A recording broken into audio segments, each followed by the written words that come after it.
na going bedo toton enindi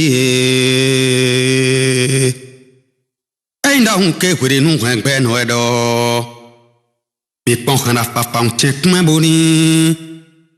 bedo toze han mi weni bi kholo ono tomego Jesus cheton un solo mi da kaka o ke kwede bonu ngbe no edo mina mondo kana papa un check me boni ma uze kan mi weni boido da kluno de ni bodo kaka togberu to vile mi cho mini bodo gogo evun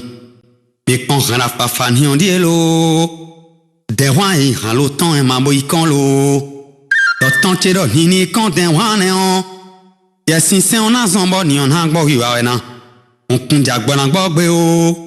agme khotile un abodo yi we jewe mi pon kan che kun togun on sedo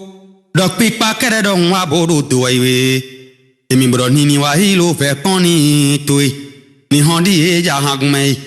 kono tomego Jesus cheton un solo mi da kaka o ke kwede bonu egbe no edo mi na mondo kana papa un check me boni ma uze kan mi weni boidolo e un bondo yesin san li khale meto vitu ko abodo nu kon toi on dimra chade jolo e huma aklu no ti wi bozemi bo sodona tatami me chezemi bo sodo to no nu ezon e mi kon ogbeto e mi kanyon kontan funfun gwe do hun e ni toire be ndo gigono gbero to gbode me on di e ogbeto le kanu mo kloklotan mo ma hun ma vona khoso a khosu gigono Jesus chetin bo pondie nous ne on poto rameno jeno imo mede kuno yen o vale ton o bon abodia nu khogbe o ma to chepo do no chepo nde khoto kun khoto ren khoto e me koro kho e kho kodo e me na bele ko nu on koto Kpikpkakèdè abodo gbe nu on dimoro mi chomini bo kudo han tagba jije potoni Kpikpkakèdè ma bo bi o hangun me on di e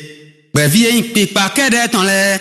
akhosu le ton e mi boze se susunu nyane on sedo asolo men bon mambozon o khokho ne on men ba wa hangun on melo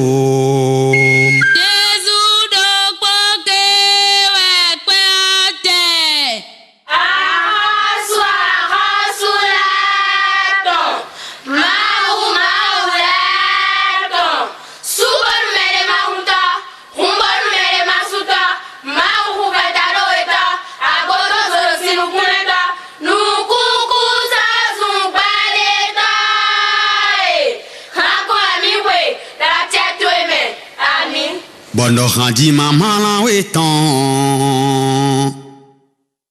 achetelo ile mo hutu en no mala Jesus ndo da cheriru se khibo mai nke handi bro khandi mama la weton Jesus achetelo yo do mo hutu en no mala Jesus che ndo da cheriru se khibo mai enan biya wenen biya chetoe nke handi bro Jesus che anami na yo do ton adagba dimbo kolo ka hondo no antiti ala makpedo bombi ache ton ema ache ne ba wende ache de da si tu e ba ache ojo le mi yo Haji mama na weto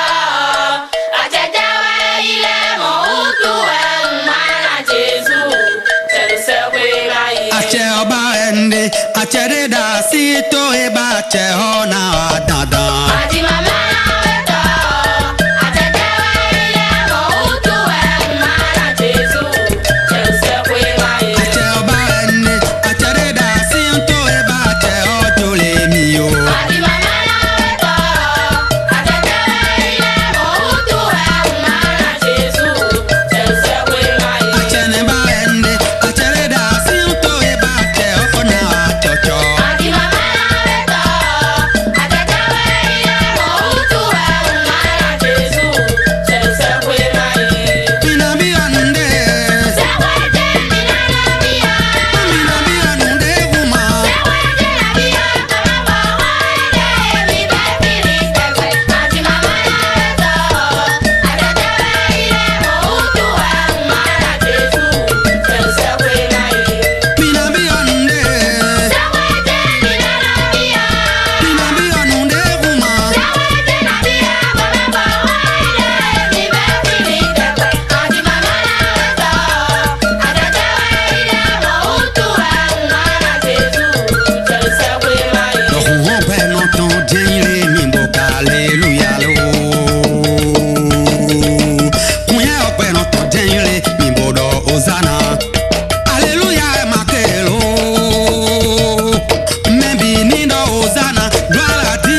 jenilo